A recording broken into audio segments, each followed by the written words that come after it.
Buenas tardes a todas y todos. Primero, muchas gracias por la compañía. Hoy tenemos la presencia de Ramiro Noriega. Ramiro es un investigador social ecuatoriano. Tiene doctorado y licenciatura en literatura comparada de la Universidad de la Sorbona, París 3.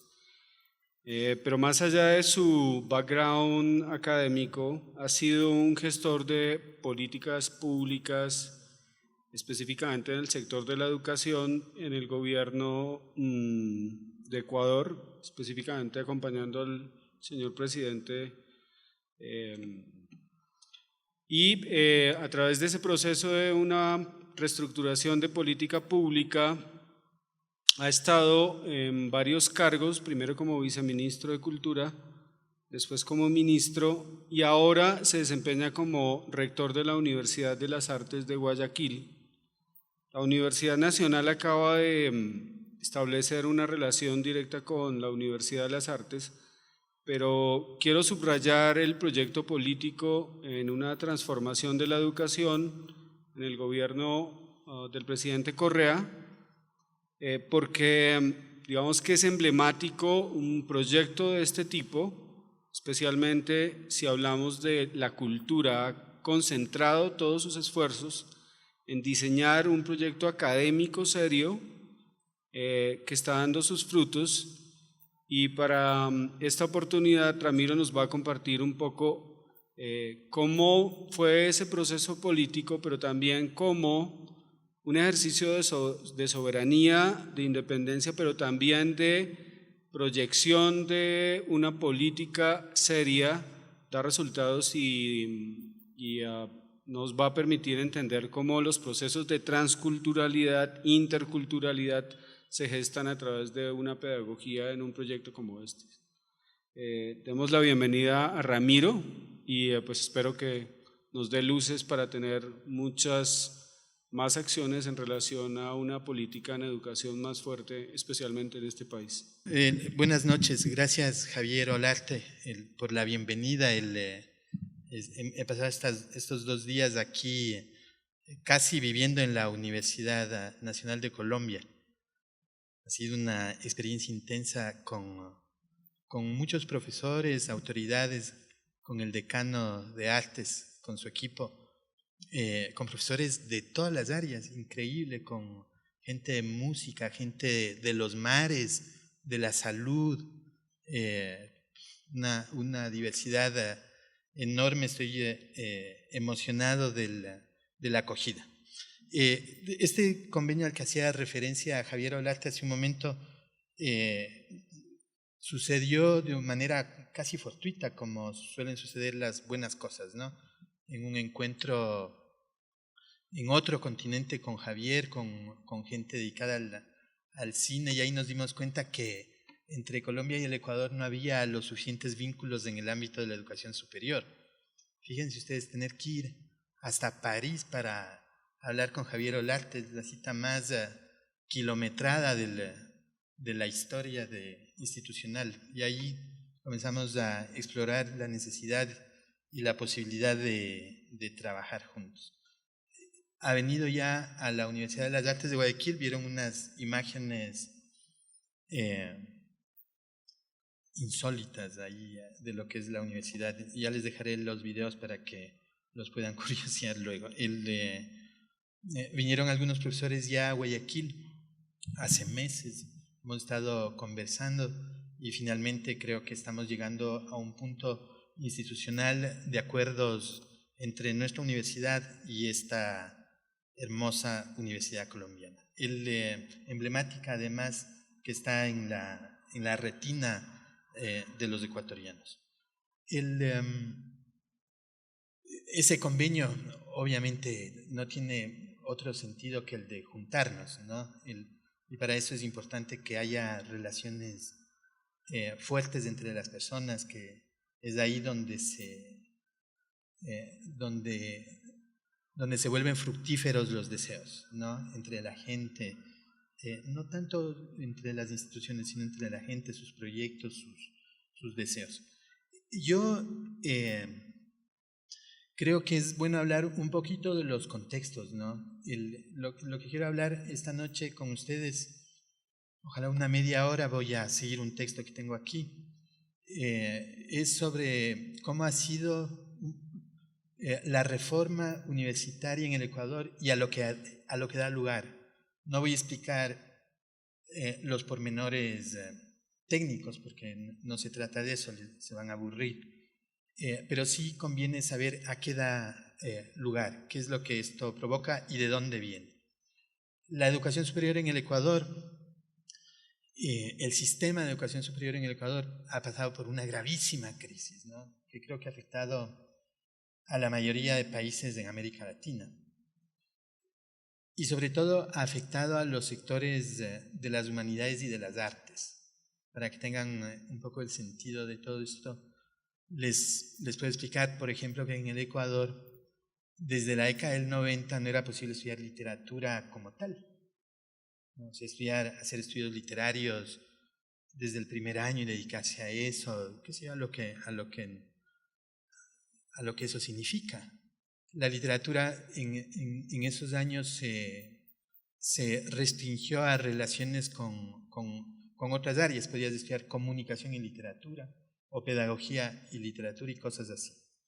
Pero la literatura como tal no. Los estudios en ciencias sociales y en humanidades también sufrieron un colapso, diría yo, ¿no? Los programas de historia, de filosofía, de antropología, de psicoanálisis, desaparecieron del panorama. Curioso porque a la par que estos programas desaparecían, y los de arte, por supuesto, el teatro, las bellas artes, las artes en general, la música, curiosamente, contradictoriamente, emergían más universidades en el Ecuador. Curioso, ¿no? A la vez que desechas una parte del territorio del conocimiento, por el otro lado emergen más universidades y pasamos de tener en la década del 80, 27, 28 universidades establecidas de manera más o menos formal en el Ecuador, yo diría más formal que menos, pasamos a tener como 80 y pico universidades, ¿no? Muchas de estas universidades de dudosa calidad académica, ¿no? Entonces ahí nos preguntamos qué hacemos con esto, qué es lo que está pasando, para qué sirven las universidades, cuál es la relación con la sociedad, ¿no? ¿Para qué estamos aquí? ¿Cuál es el papel de los estudiantes, de los investigadores, de los profesores? Y arrancamos un proceso de recuperación del espacio universitario, ¿no? Que concluyó con la elaboración de una nueva ley de educación superior que fue votada en la Asamblea Nacional hace 5 años, ¿no? Y que implicó una reforma radical de todo el sistema y una revisión de todo lo que estábamos haciendo de las relaciones de la universidad con la sociedad, con la cultura, con los emprendimientos y así sucesivamente. Producto de esa reforma que está en marcha, ¿no? Porque una cosa es la ley y luego otra cosa es la realidad, se tomaron algunas decisiones muy importantes y muy complejas. Por ejemplo, se certificó a las universidades, lo que hablábamos ahora con Javier, establecer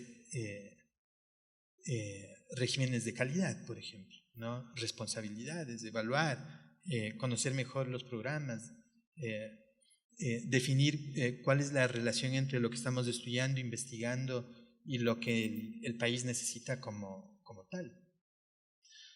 Eso es una decisión compleja, imagínense, en un país como el Ecuador que no está habituado a que se evalúen las cosas, a que se establezcan estos parámetros de calidad.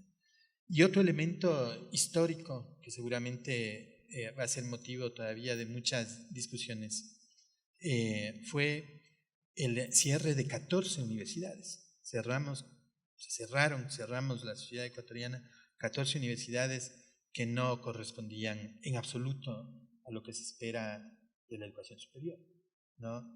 Ahí ustedes pueden ya imaginarse por qué, ¿no?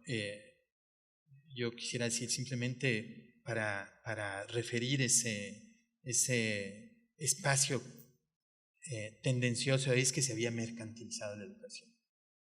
Tan simple como eso, ¿no? Que una vez que se mercantilizó la educación, el estudiar o el investigar ya no tenía el sentido que a priori debe tener y que seguro ustedes valoran más que nadie aquí. Ese es un contexto. El siguiente contexto que resulta de esta profunda reflexión va un poco más lejos, ¿no? Y tiene que ver con lo que entendemos como conocimiento. ¿Qué es el conocimiento y para qué sirve? ¿Sirve para algo o es algo que sucede en abstracto? O sea, esa es una cuestión medular. Aquí estamos en esta sala, por ejemplo, utilizando una cantidad de artefactos de comunicación. Ninguno de estos artefactos que yo he traído en mi mochila son producidos en el Ecuador. Este teléfono no se produce en el Ecuador, esta computadora no se produce en el Ecuador, los programas que están aquí adentro no se han producido en el Ecuador, ¿no? Pues hay una primera constatación obvia, es que el conocimiento que producimos no nos sirve para instalarnos de manera soberana, si cabe el término, independiente en el mundo con respecto a esto. Somos usuarios, ¿no? Pero en el rato del rato no tenemos ninguna capacidad de decisión aparentemente, de decisión directa sobre estos bienes, ¿no? Entonces, discutimos mucho sobre el tema del conocimiento y la relación con lo público, Ahí hay todo un tema de debate y de reflexión que me parece muy importante. De ese debate atravesado con una constatación económica básica, surge, de la que voy a hablar en un instante, surge un proyecto de política pública que es el de pasar de una economía de dependencia a una economía soberana. Y hablamos en el Ecuador de la sociedad del conocimiento y de la creatividad. Comenzamos a hablar de esto. ¿Cómo sería una sociedad postpetrolera? Una sociedad que no dependa para vivir de manera normal, feliz, sostenible, pasar de una sociedad en la que dependemos de la producción de petróleo, que es un tema grave en el Ecuador, pasar a otro tipo de sociedad. Entonces ahí el lugar nuestro de los de cultura y de los que nos ocupamos de las artes es un lugar que hay que descifrarlo. Lo que voy a exhibir aquí, leer, tiene que ver con eso, ¿no? Con cómo sería esa sociedad del conocimiento y de la creatividad, cómo complejizar eso, qué temas podemos introducir para hablar de eso y eventualmente imaginarnos un lugar en esa sociedad diferente, ¿no? En fin. Yo escribí este texto hace un par de años para animar ese debate, ¿no? En el Ecuador. Y se titula De la no economía del arte o de su economía paradójica. Aquí está todo inclinado, en realidad necesito un psicoanálisis. Dice de la no economía del arte o de su economía paradójica, y quiero hablar sobre los límites y los valores. Y voy a leer hasta donde sea posible. Y voy a lanzar conceptos solamente para agitar la reflexión. La creatividad y el conocimiento provienen del mismo origen, esa es una primera constatación. Curioso, ¿no? Porque siempre hemos tenido tendencia a decir que el arte no produce conocimiento, que el arte produce algo que está por fuera del conocimiento. Lo que estamos diciendo aquí es que probablemente, o no probablemente, sino el arte sí produce conocimiento. Es una forma de producir conocimiento, como quieran definirlo ustedes. La creatividad y el conocimiento dependen de lo que falta y anuncian una creación, los dos. Esa creación se condensa en el arte, en el término griego poiesis, que define el papel del ser humano en relación con el mundo acabado y en el que se juega su destino, ¿no? Tiene un lugar crucial en la definición de lo que somos. El hacer poético no refiere a priori a nada que no sea la manifestación de esa relación entre el ser humano y el mundo, en la medida en que el hacer poético habla siempre de lo que ahora definiríamos como una interpretación crítica de la misma. La poiesis, en todos los casos, supone la emergencia de una fuerza simbólica que trasciende las relaciones objetivas y factuales que el ser humano mantiene con el mundo, al punto que transforma al ser humano y a su mundo en tanto tales y en tanto parte de un sistema de significaciones. De este modo, el mundo, lo que se pudiera llamar el mundo, se convierte en materia poética y con él el ser humano se convierte también en materia poética. Y el destino del mundo y del ser humano se convierte también en destino poético. Lo que viene a decir que entonces, mediante el gesto poético, el ser humano deviene sujeto de su existencia, o para decirlo en términos del materialismo histórico, en sujeto de su historia, sujeto de su lenguaje.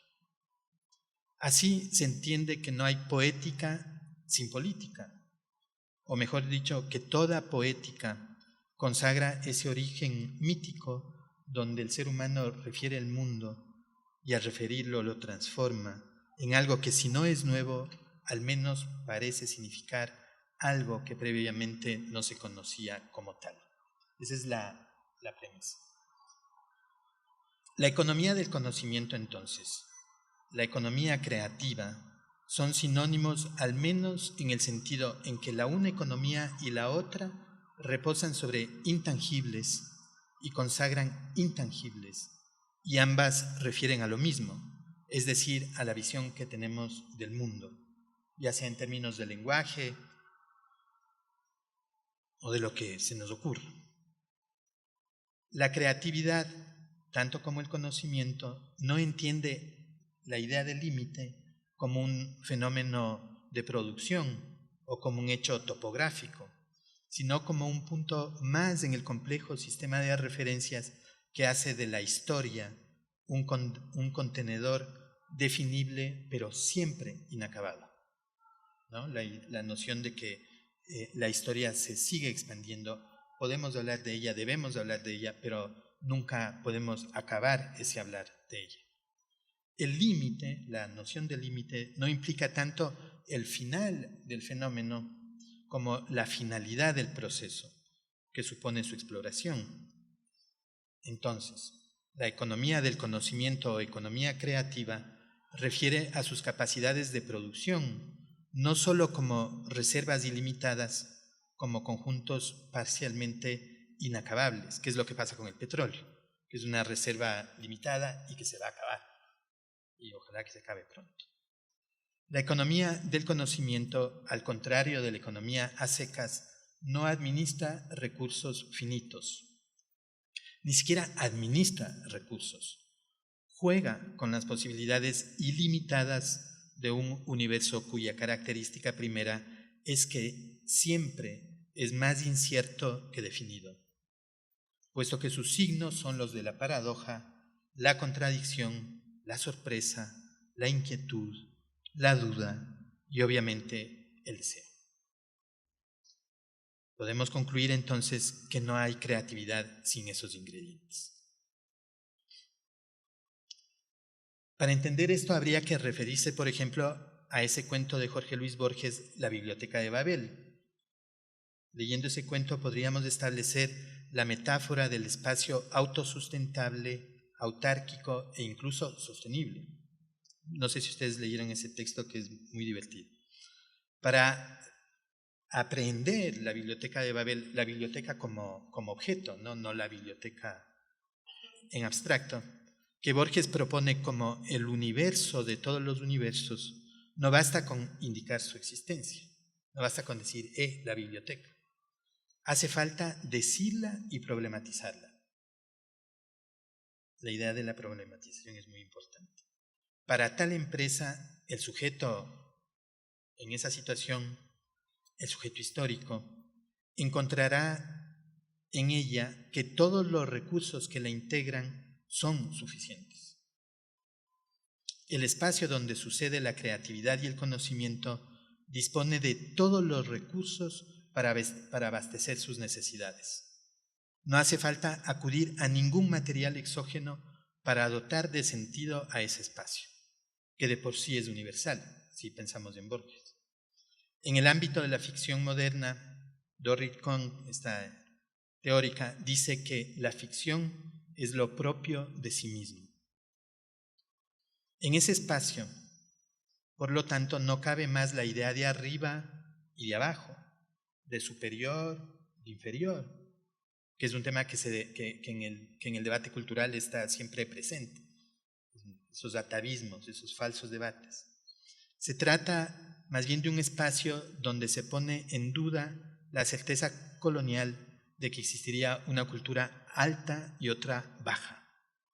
Si bien permanece vigente la idea de lo desconocido, de lo por conocer, ello no implica que hay algo más, algo que sea más evidente que el resto, aunque siempre subsiste la posibilidad de descubrir algo, incluso si ese algo ya existe. En suma, la noción de descubrir no está ligada a la noción de la invención en el sentido de creación de algo estrictamente nuevo, sino en la posibilidad o no de detectar la existencia o no de algo. En cierta forma se podría decir que en este universo lo nuevo ya existe, o más todavía, lo nuevo ya existió. De ahí se puede colegir que en tales circunstancias la creación no está sujeta a la invención de un ser nuevo, sino a la reformulación de dispositivos o incluso al azar. El valor, la noción de valor, no reside en la capacidad o no de crear algo nuevo en estricto sentido, sino en la capacidad de ver o no. Más, el valor no es una condición preliminar del proceso. Lo que cuenta es del proceso de decir una situación que es considerada por sí misma inteligible. Es decir, que lo propio de la sociedad del conocimiento no es refrendarla en tanto cual, porque ello en sí es una verdad, sino de señalar en sí mismo los enigmas que subyacen en ella. Una segunda conclusión: el arte en una sociedad así descrita encuentra sus contradicciones en su propia formulación. Sus contradicciones son su motivación, son su leitmotiv.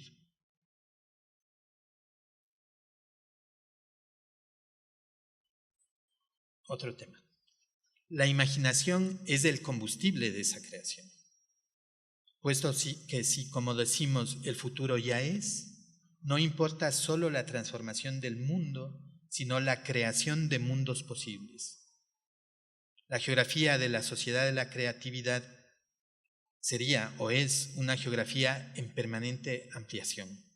La geografía de la sociedad del conocimiento equivale a la geografía de la novela, estoy empleando el concepto de Carlos Fuentes, y siempre es más extensa que la geografía de la realidad, de lo real, de lo conocido. Se trata de un territorio inextinguible, cuyos recursos son ilimitados. Es decir, eso en una economía como la ecuatoriana es casi un acto insurgente, ¿no? Decir que estamos en un lugar es inextinguible con recursos ilimitados. El acceso a esos recursos está dado por la voluntad de imaginar, es decir, de ver más allá de lo evidente, o incluso de tratar lo evidente no tanto como material de lo finito, de lo racional, sino como material de creación. Sin imaginación no existe la posibilidad de vislumbrar la posibilidad del cambio de época, del cambio de lugar, del cambio de circunstancia, del cambio de lugar de representación, entendidos todos estos cambios como elementos consubstanciales de la experiencia humana. En esta sociedad del conocimiento, algunos también la llaman del bioconocimiento o del conocimiento por la vida, el principio moral no se impone sobre el principio de los derechos, porque el principio moral no expresa un lugar común, sino simplemente una condición determinada de un sujeto o de un colectivo en un momento determinado. En esa sociedad del conocimiento, de la creatividad, la unicidad del principio moral se halla en permanente crisis, puesto que lo propio de esa sociedad es la de ser un sistema paradójico, hecho de opuestos, de diferentes, o de iguales expresados como diferentes. La idea no es el dogma, la idea única. La sociedad del conocimiento, de la creatividad, en tanto lenguaje, hace sentido a través de la tensión entre los elementos que le integran, puesto que los elementos que le integran se saben diferentes y no se reconocen únicos. El principio moral, en contraparte, que es lo que nos están diciendo siempre los medios, ¿no? Nos están haciendo la moral permanentemente. El principio moral, en contraparte, se quiere único y universal, aunque no lo sea. En la sociedad del conocimiento, lo único universal es el sistema de paradojas y de contradicciones. De ahí que no hay lugar para una verdad única ni para una verdad final. La democracia en una sociedad basada en estos principios no podría aceptar que ningún principio se erija en ley desde su calidad moral. Para que un principio pueda erigirse como tal, primero tendría que ser reconocido como un bien común, y lo único común en esa sociedad del conocimiento es la diferencia, ya sea como verdad o como posibilidad, y siempre como de interés común. Ese es otro problema en el manejo de la economía capitalista, lo común no necesariamente cuenta. Compartir. La sociedad del bioconocimiento sería, estoy pensando en Benjamin, una sociedad de pasajes entre diferentes espacios y tiempos, entre diferentes mundos, entre diferentes textos. La existencia de estos pasajes supone un diálogo más o menos fluido entre ellos, entendido el diálogo en el sentido inicial del término, es decir, como una situación en la que más de un lugar de enunciación se hacen visibles.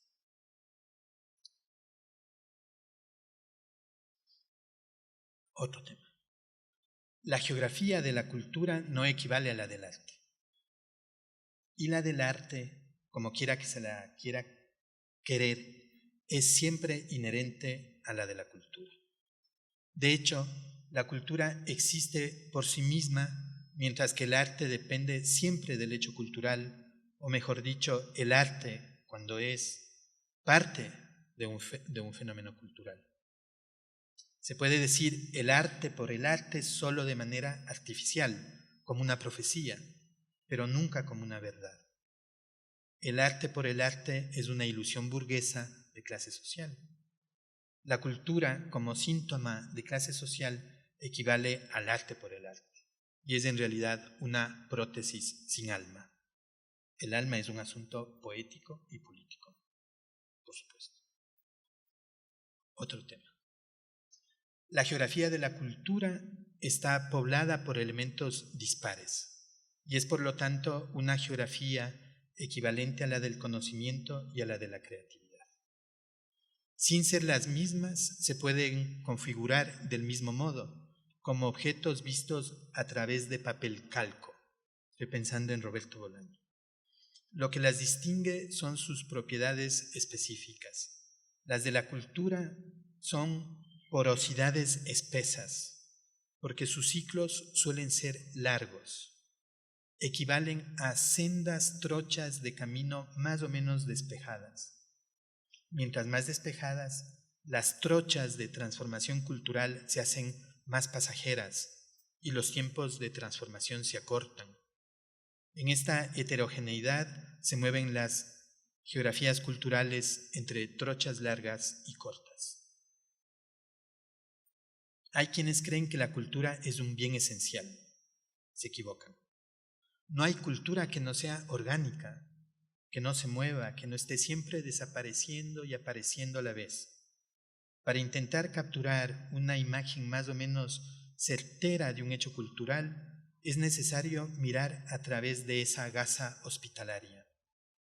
Las miradas que se quieran transparentes eliminan de los hechos culturales la necesaria distancia que se requiere no para ver, sino para aprehender las complejidades que los hacen sustantivos. Al contrario de otros fenómenos, los de la cultura se dicen mejor si se entiende la dimensión simbólica del lenguaje que se emplea para tratar de ellos. Por eso resulta imperativo enunciar, construir, establecer, discutir, debatir, confrontar modos de acercamiento a estos fenómenos que a fuerzas serán antagónicos a los modos de referir a la sociedad moderna occidental liderada por los intereses del capital. Los intereses de esa sociedad, los del gran capital, no solo que resultan vagos para intentar referir a una sociedad que privilegia el conocimiento y la creatividad, sino que además la enajenan y la pervierten. La imagen que tenemos de las relaciones culturales modernas ha sido desnaturalizada por esos instrumentos de lectura que sustentan el interés corporativo en desmedro del interés común. Los indicadores de la economía de mercado generan dependencia. Hablan de sociedades más o menos saludables e imponen fármacos para tratar los males. Al final, tenemos sociedades dependientes de esos fármacos. Al final, tenemos que los fármacos gobiernan las decisiones. La sociedad del conocimiento, la del ecosocialismo, no necesita de fármacos, ni pesticidas, ni nada que se le parezca. Necesita de tiempo. Y el tiempo es lo que más falta en las sociedades dependientes de fármacos. La emergencia de los absolutismos en ese tramo del sistema capitalista ha poblado la geografía moderna de todos los integrismos posibles. Sí se entiende eso, ¿no? Necesitamos tiempo. Y el tiempo es lo que nos hace más falta. Eso es lo que quiero decir. El que defiende la identidad nacional por sobre todas las relaciones sociales y económicas, tanto como el que inhibe a todas las mujeres, especialmente a las víctimas de violación, de proteger sus vidas, habla desde la misma dependencia a esos fármacos. Estoy usando el término fármaco como lo usa el filósofo Bernard Stiegler. La sociedad del conocimiento y la creatividad consiste en asumir que el conocimiento no sucede de manera periférica, paralelamente a, al lado de, lejos de, que sucede en, dentro de, que es parte de, que incluso la idea modernista del arte por el arte en realidad es una posibilidad solo posible desde ahí mismo, desde esa sociedad donde el conocimiento y la creatividad imponen sus dudas, como el sol y la luna alumbran los días que transcurren, de allá para acá, de acá para allá, como si no fueran los mismos. Ese es el tiempo. El arte, en una sociedad que asume la vida en el centro de sus preocupaciones, existe como existe el líquido sinovial en una rodilla.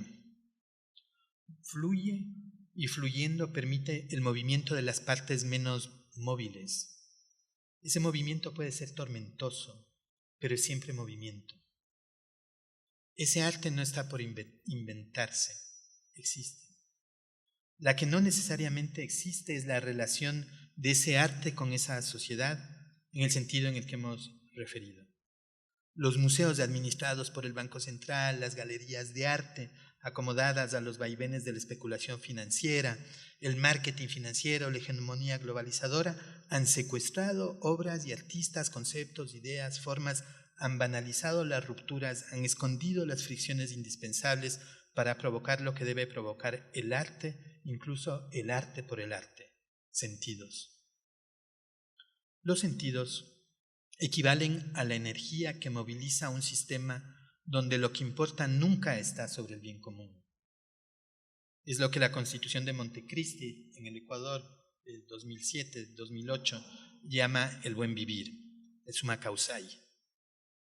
Los sentidos no corresponden a una sola lógica ni provienen de un mismo origen. Su vitalidad corresponde a su heterogeneidad.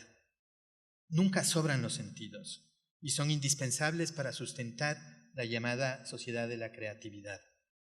Uno de los indicadores de esta sociedad necesariamente tiene que ver con su capacidad para producir diversidad. Una sociedad saludable en pleno siglo XXI no puede ser homogénea, no puede creer en un solo Dios, no puede tener tampoco una sola moneda de intercambio. Por lo mismo no se consagra en una sola expresión.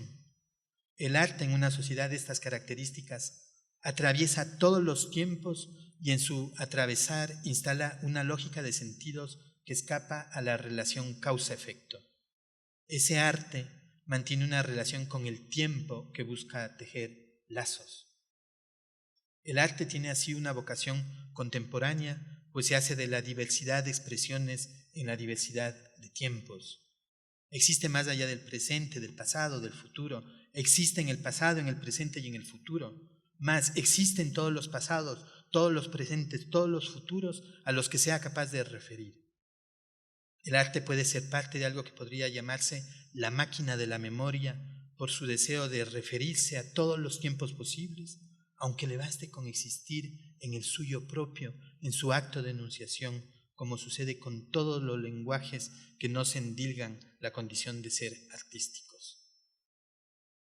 De hecho, la sociedad del conocimiento y de la creatividad, por sus propias condiciones paradójicas, instala de todos modos la posibilidad de que el arte no es tal, sino es plural, es decir, y no tanto desde la tradicional necesidad de clasificar géneros y modalidades, soportes y técnicas, sino porque la sociedad del conocimiento y de la creatividad, antes que ser tal, es sociedad intercultural y plurinacional.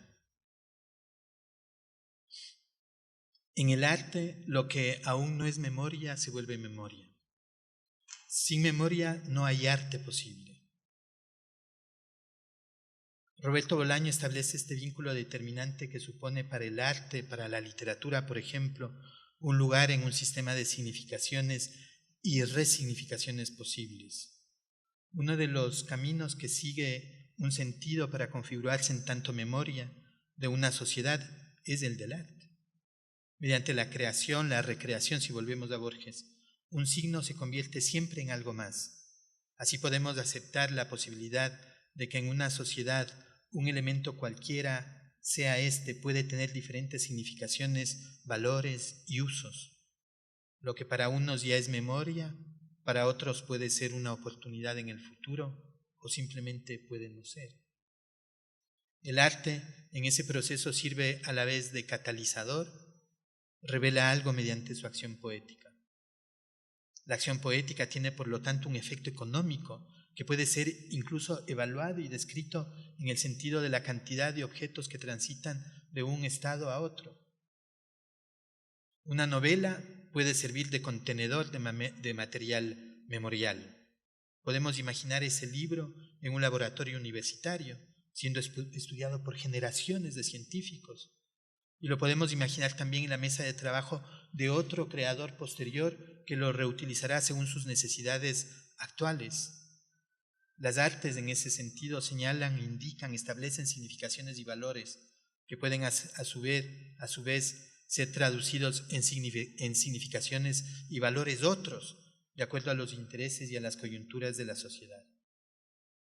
La acción de crear, de deconstruir, de presentar, de representar, incluso la acción de olvidar, suponen efectos materiales que pueden ser también descritos por las matemáticas y pueden ser establecidos mediante algoritmos, tal como sucede con cualquier fenómeno de la vida pública. En una sociedad interesada en multiplicar los conocimientos, las acciones artísticas revelan las sustancias de las que está hecho ese interés. El arte, por lo tanto, más que una finalidad, revela fenómenos. Si los objetos, materiales o no, son capaces de transformarse, lo son debido a esta propiedad del arte, que es la de llevar algo de un lugar a otros lugares. Por eso una sociedad sin memoria es también una sociedad sin arte. Se puede decir que el arte es memoria y que por lo tanto podemos imaginar una política pública que ponga el acento en el arte para poner el acento en la protección y salvaguarda de la memoria y por consecuencia en los saberes de los pueblos, las comunidades y los individuos.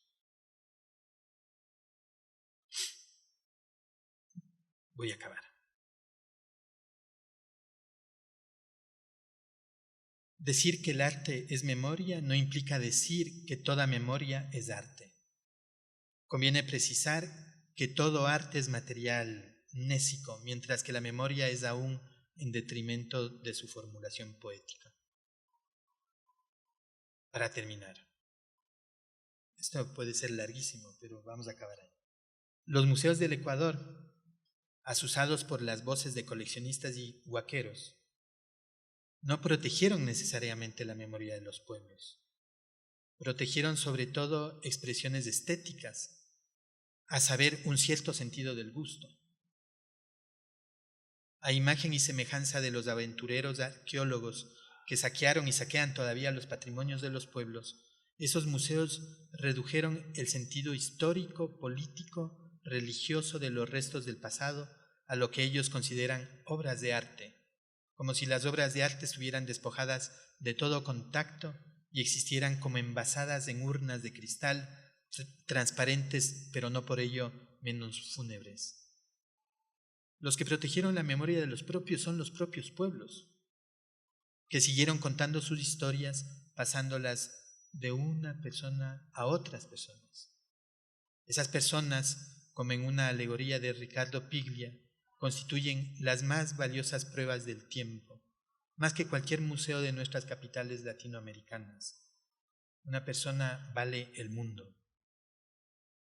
Inversamente, cuando una persona depositaria de esos saberes muere y es la última, entonces ese mundo se acaba para siempre. Podemos imaginar una sociedad que reconoce la significación de ese hecho, una civilización que admita la posibilidad no solo de la transformación civilizatoria como una oportunidad ontológica, sino también la posibilidad de un mundo como un hecho inapelable. Esa sociedad consciente de aquello, del desaparecimiento de una persona, tiene dos opciones al menos. Considerar la posibilidad de almacenar esos saberes en todos los contenedores posibles, incluido el contenedor artes que he descrito, o aceptar la posibilidad de la desaparición de esos saberes como una condición de la vida misma. Existe siempre una tercera opción, tal vez más justa: hacer lo necesario para que esa memoria subsista sin abundar en ese esfuerzo. En esta tercera opción, el olvido se yergue como un momento de significación cierto.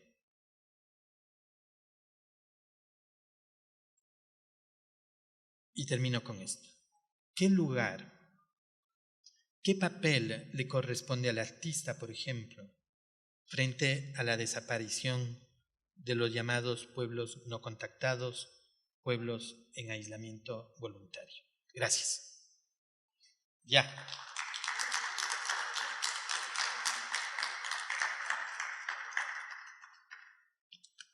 Esa es la primera parte de un texto que lo que intenta es hablar de esta sociedad del conocimiento y de la creatividad. Digo bien en el contexto de lo que pasa en el Ecuador, ¿no? Que depende en una parte, cada vez menos afortunadamente, pero en una parte importante de la economía petrolera, ¿no? Entonces, ¿cómo nos imaginamos otra sociedad y qué es lo que entendemos ahí como valioso, como valor. Esta primera reflexión tiene que ver con esa utopía, ¿no? Estas ideas son forzosamente juegos pirotécnicos, ¿no?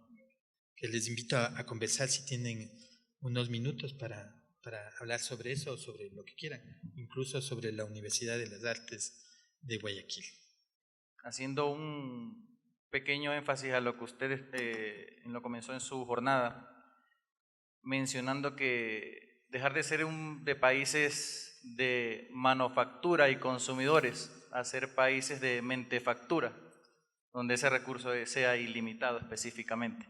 Que lo que sea el gobierno ha ahondado sus esfuerzos como tal para cubrir esas expectativas en lo que es cultura, educación, ciencia, tecnología, innovación, y lo que estamos viendo de que agradezco en cierta forma, porque parte de esos cambios radicales es de que fomentar la educación y el talento humano como tal salga afuera de las fronteras del país para que lleve las mejores experiencias de educación hacia nuestro país otra vez. Y eso es lo que, de verdad, en ese contexto, soy uno de esos futuros productos, podría decirse. Me parece muy bien. Fíjense ustedes esta idea de dependencia, ¿no? Que no es fortuita. Hace poco tuvimos un colapso del sistema de aire acondicionado en la universidad. Y ustedes saben, Guayaquil es una ciudad caliente, tropical. Y no es de ahora, ha sido siempre así. El problema es que la arquitectura, la ingeniería, los modelos de vivienda de los edificios no se mantuvieron asociados con el clima de la ciudad, porque en esa ciudad se vivía sin aire acondicionado en el siglo XIX y en buena parte del siglo XX. El problema es que después construyeron edificios que no son nada amigables con el ambiente, entonces ahora uno tiene que forzosamente tener aire acondicionado, ¿sí me entiende? Y uno pensaría que el aire acondicionado es una cosa de todos los días, ¿no? Y que en un país con un clima tropical como ese deberíamos tener soberanía por lo menos con respecto al aire acondicionado. No es el caso, ¿no? No es el caso. Los sistemas de aire acondicionado están atados a unos problemas de derechos de propiedad intelectual que sirven para enriquecer a unas empresas que produjeron esto hace un montón de años y que se siguen enriqueciendo con esto. Entonces, para meterle el destornillador en el aire acondicionado sin perder la garantía, ¿cómo haces? No puedes meterle tú mismo el destornillador porque entonces te quitan la garantía y se daña el aire acondicionado para siempre y vas a morirte del calor toda la vida. Ese es el nivel de dependencia, ¿no? A eso nos referimos también con esta relación con lo universitario, con la posibilidad de producir conocimiento útil y valioso, ¿no? No estamos hablando de si tenemos mejores o peores universidades o si se publican más artículos indexados o no. Eso está en esa narrativa, pero no es lo importante. Lo importante es cómo se produce más democracia y qué es la democracia, ¿no es cierto? Como en nuestro caso, en el Ecuador,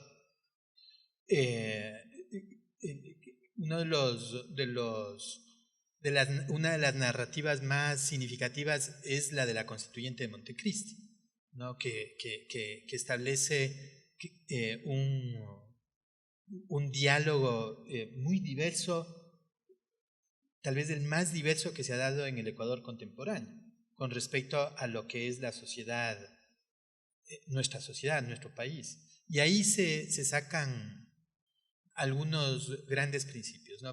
Un principio que es un antiprincipio, que es que la Constitución no es una Constitución de derecho, o sea, no está ligada al derecho como jurisprudencia, sino es una Constitución de derechos.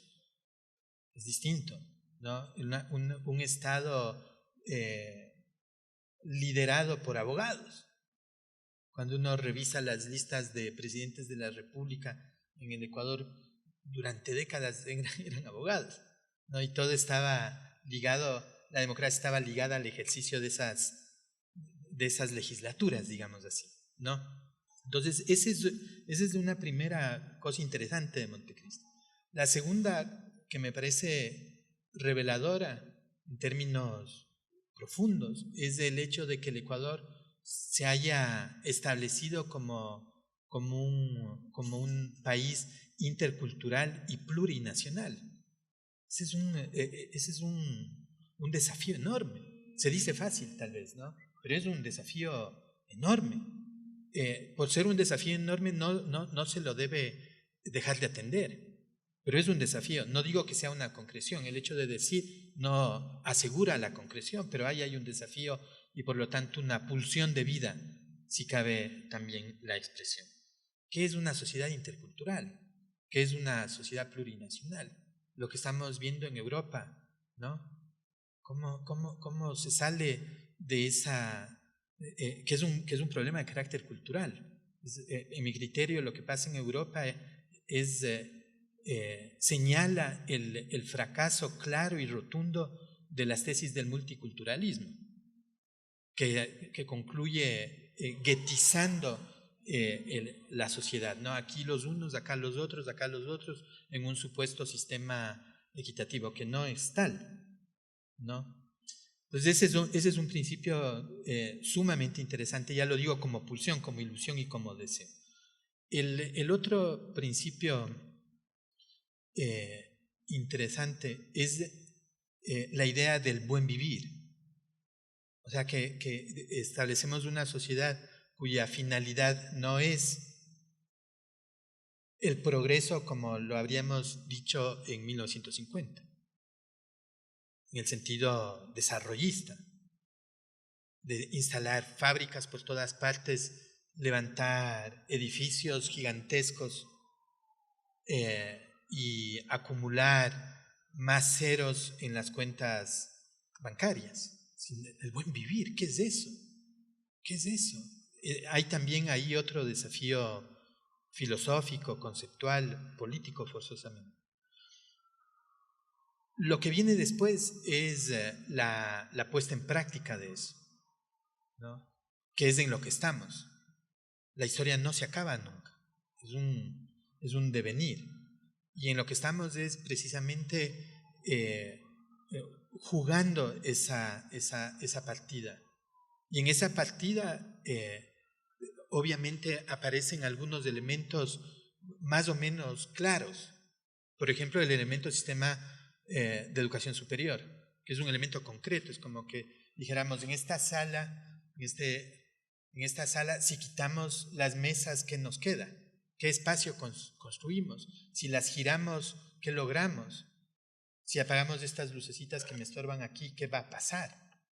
¿No es cierto? Eso es lo que entonces elegimos ese lugar. Y elegimos ese lugar con una cierta, yo diría, de una manera más o menos afortunada, porque el lugar de la educación superior está ligado al lugar del conocimiento, de los conocimientos. Y la sociedad intercultural, entonces, ¿cómo se establece en relación con lo que llamamos los conocimientos? Por ejemplo, ahí estos actores políticos que han sido los pueblos ancestrales, los pueblos originarios, las diversidades, digamos así, de una manera más general, ha sido fundamental, porque, por ejemplo, ellos trajeron un tema fundamental en relación con el conocimiento, y es que se reconozca los saberes ancestrales como saberes fundamentales, importantes para el país.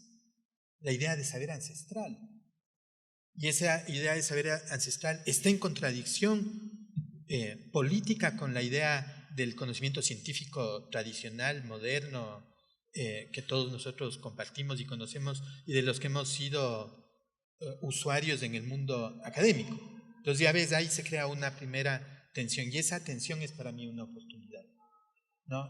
Yo encuentro ahí que hay algo luminoso, no resuelto, no se trata de resolver, pero hay algo luminoso. hay una disputa sobre el conocimiento, y este conocimiento no es homogéneo, es un conocimiento diverso y disperso. Y hay una franja de ese conocimiento que es, desde el punto de vista tradicional, cultural, es un desafío a lo hegemónico, al conocimiento hegemónico, que es el conocimiento de los saberes ancestrales. Pero queda un déficit que en la constituyente de Montecristi no se trató con suficiente profundidad. Y es que hay una actividad en la sociedad que es muy importante, que es la actividad artística, que es la actividad cultural, y que voy a pensar, me voy a centrar en el arte, ¿no? Y que esa actividad, que esas acciones que hacen unas personas que se llaman a veces artistas, cineastas, escritores, artistas visuales, pintores, escultores, diseñadores, hijoperos, lo que quiera uno, que esa actividad produce algo que está ahí, pero que no sabemos ubicar. El mercado sí lo ubica, ¿no? Las industrias culturales, por ejemplo, ese cuadro vale tanto, la distribución de una película, le pueden poner una cifra, pero eso no supone que se valora el sentido mismo de esa producción. Entonces, la postulación que yo pretendo hacer es que el arte también produce algo que podría decirse que es conocimiento. Es decir, que se puede investigar en arte, que el arte nos ayuda a ampliar el mundo o a crear nuevos mundos, ¿no? Y ahí hay algo sustancial. Entonces tendríamos una sociedad que reconoce la existencia del conocimiento como tal, ese conocimiento moderno, que reconoce los saberes ancestrales y que reconoce este otro conocimiento. Y ahí está la diversidad, ahí está el sentido de la heterogeneidad, de la contemporaneidad, ¿no? Esa sería la segunda parte de la reflexión. Y la tercera parte de la reflexión sería decir que la democracia contemporánea no puede ser tal sin ese reconocimiento. O sea, que no nos podemos complacer con una democracia que solo produce progreso, desarrollo y capital, sino que necesitamos una democracia contemporánea que es tal cuando reconoce las diversidades, que es contrahegemónica y que pretende algo más que el lucro, que es el buen vivir. Hay un tema que para mí es muy interesante, pero antes de comentarlo quisiera dar un contexto que me parece primero preocupante. Por un lado, tú y yo nos pudimos encontrar en una universidad europea. Es absolutamente paradójico que los países latinoamericanos, incluido Brasil, tengamos tan poca comunicación y tan poca circulación de conocimiento. Ajá. Y eso me llama y me preocupa profundamente. Pero más allá de eso, creo que un punto paradójico para nosotros es la manera como ustedes han pensado una política de educación o reorientando la idea del conocimiento. Quiero aquí enfatizar eso porque mucha de la idea que se gesta, sobre todo en las universidades, en esta incluida, es que el conocimiento nos pertenece. Y quiero insistir en eso porque parte de, no sé si sea el éxito, pero la reorientación de una idea de qué es conocimiento, para qué utilizar el conocimiento y sobre todo cómo se fundamenta el conocimiento es definitivo. Y pienso cuando hablo de eso de una persona, de una teórica, de una profesora de la Universidad Simón Bolívar, precisamente también allí en Ecuador, Catherine Walsh, quien a través de un texto develó los intereses de Kant cuando hablaba de la racionalidad. Y el conocimiento ha sido medido desde una perspectiva eurocéntrica como un conocimiento medible, tangible y orientado, incluso manejado por los de la universidad. Claro. Y allí me preocupa mucho, precisamente sabiendo que ustedes reorientan un país, reorientan una política pública partiendo de eso, partiendo de la relación entre el conocimiento y el arte, pero también pensando que el conocimiento no es únicamente racional. Y eso me parece muy interesante en el sentido de que reorientar una política, pensarse en un país, es saber qué estamos pensando y para dónde va y cómo vamos a utilizar ese conocimiento. Y lo digo precisamente porque nuestra universidad tiene un conocimiento, pero cada vez, como tú te has dado cuenta, hay una barrera, hay un límite. Hablabas de un conocimiento sin límite. Parece que nuestro conocimiento tuviera un límite, y es esa cerca que tenemos alrededor. En muchos de nuestros procesos de educación, en muchas de nuestras aulas, hay límites. Y eso me parece muy preocupante.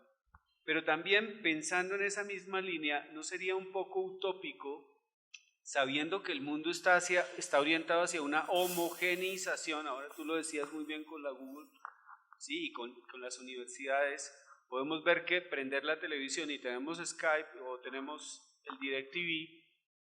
Curioso, tú ves el DirecTV aquí y lo ves en Alemania, es exactamente igual. Es los mismos programas con las mismas reacciones del público, con los mismos comentarios. ¿Sí? Entonces, pensando en una globalización, pero también pensando en una homogeneización, ¿dónde cabe la diferencia? ¿Y hacia dónde están apuntando ustedes? Y no sería un poco, esto lo pregunto más desde una mirada globalizante, desde una mirada más del capital, si el conocimiento no iría en contravía, y si de pronto no estamos haciendo un ejercicio, o ustedes están haciendo un ejercicio que va muy en contravía.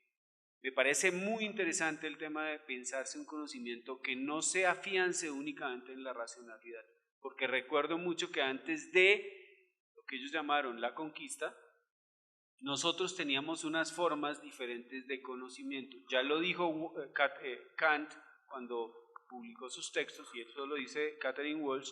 Kant ha hablado de que, ojo, hay una forma y una lógica de pensamiento que es la nuestra, que está soportada sobre la racionalidad, y llamaba la atención, cuidado con América, porque allí hay unas formas muy revolucionarias de conocimiento que no están soportadas en la racionalidad.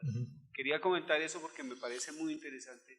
Bueno, ese es el tema, ¿no? En la política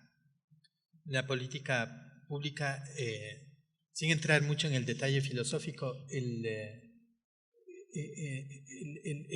eje, el vector, ¿no? Que ayuda a entender la dimensión del problema es el tema de la propiedad intelectual. Ahí está todo resumido. Todo, ¿no? Entonces yo creo que es ahí. No es tanto sobre la definición de cómo se produce, que también es un tema, ¿no? Sino cómo se valora y para qué sirve. Y el capitalismo, no solo el capitalismo, el mundo, moderno, lo que produjo es el sentido de la propiedad intelectual como un candado para impedir el flujo libre y valioso de producción del conocimiento, ¿no? Cuando las farmacéuticas, eso es lo más grave. Lo vimos con el ébola, ¿no? ¿Cuánto se demoraron en el tema del ébola? Con el SIDA, con la aspirina. Sí, ahí hay un problema de colonialismo que es todavía más grave. Entonces, el postulado es pasar más allá de un sistema que funcione en el sentido de la propiedad intelectual. Entonces, en el otro lado, que es en el otro lado de la propiedad intelectual que legitime el interés individual, hay que hablar del interés común. ¿Qué nos es común? ¿Qué es lo que nos interesa en común? Y para eso se necesita conversar, se necesita dialogar, se necesita conocerse. Porque si no es imposible decir qué nos interesa en común a unas y a otros. ¿No es cierto? El ministro de las universidades en el Ecuador decía, tenemos que propender así como el capitalismo se inventó los paraísos fiscales, ¿no? Los países, ustedes saben a cuáles me estoy refiriendo, protegidos además por las grandes capitales del mundo. Nosotros deberíamos propender a tener sociedades que sean paraísos de libre circulación del conocimiento, donde la idea de la propiedad intelectual como opera no sea la idea valiosa, ¿no? Lo que se debería valorar es lo que es de interés común, y debería haber muchos fondos para lo que produce bien común. No enriquecimiento individual, sino bien común. Entonces, por ejemplo, en esta reforma universitaria se crearon 4 universidades. Una de esas universidades es una universidad en la Amazonía, que se llama ICAM, y que es estratégica forzosamente, ¿no? Porque la Amazonía es un lugar de producción, o es un contenedor de secretos, de misterios, de conocimientos, de soluciones, de utopías, como dice Fernando Vicario, enorme. Pero ¿quién se ocupaba de la Amazonía? No llegaban los científicos de estos laboratorios, hasta ahora debe suceder, se llevan las muestras y hacen licencias de uso, básicamente, ¿no? Entonces nos tenemos que interesar en eso. Cuando se firman tratados de libre comercio, uno de los temas de los que no se habla es que en los tratados de libre comercio, uno de los temas que nunca se pone en disputa es el tema de la propiedad intelectual. Nunca. Y yo he visto, porque también he estado en el ámbito internacional trabajando, cómo las mesas de propiedad intelectual en esos diálogos a veces no están ni siquiera señaladas. De manera que la ciudadanía no puede decir, ahí hay un tema. Pero ese es el tema. La racionalidad nos obligaba a pensar en un horizonte inexistente, ¿no? Que todavía está presente. La idea de que tenemos que ir a Marte, tenemos que viajar en unas naves. Yo estaba viendo esta mañana a las 6 de la mañana una película de ciencia ficción de los años 50. Y estos personajes están en un mundo, en otra galaxia, ¿no? Y esa relación de ciencia ficción tiene un efecto, en mi criterio, complicado, y es que posterga la necesidad de mirar tu propio mundo, ¿no? Yo no estoy en contra de la utopía y de la imaginación, lejos de mí eso, pero sí entiendo que ahí hay un postulado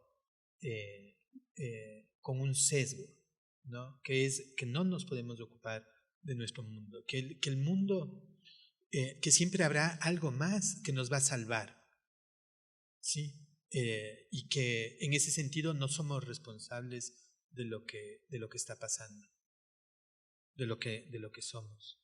Y me parece que hay que reivindicar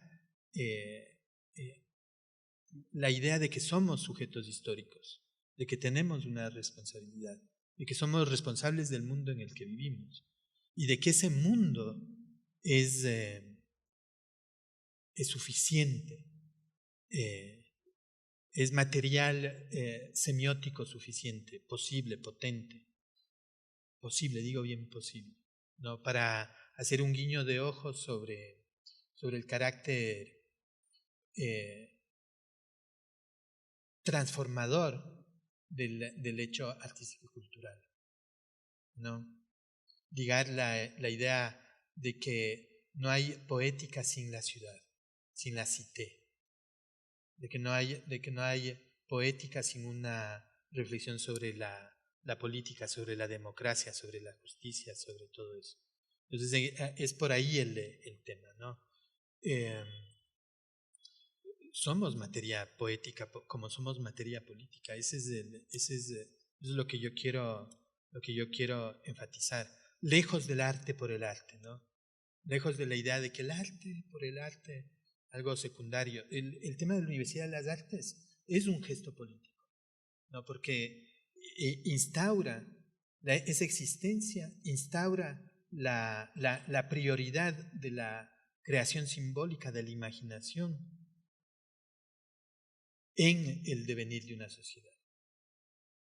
Por fuera de la complejidad institucional y eso, sino como gesto, como decir, esto es importante, que es valioso. Ahora, depende de nosotros. Esa universidad se podría congraciar en el sentido del arte por el arte, formando artistas excelsos, exultantes, en el contexto de las bellas artes y de la ejecución musical de no sé qué. Igual sin esa universidad va a haber grandes artistas y va a haber probablemente obras de arte fabulosas. Entonces ese no es el tema. El tema no es producir la obra de arte. El tema es significar a la producción simbólica, a la imaginación, a la producción artística como algo importante en general, más allá del estético, más allá del mercado artístico. Y eso es político. Les agradezco mucho por su paciencia.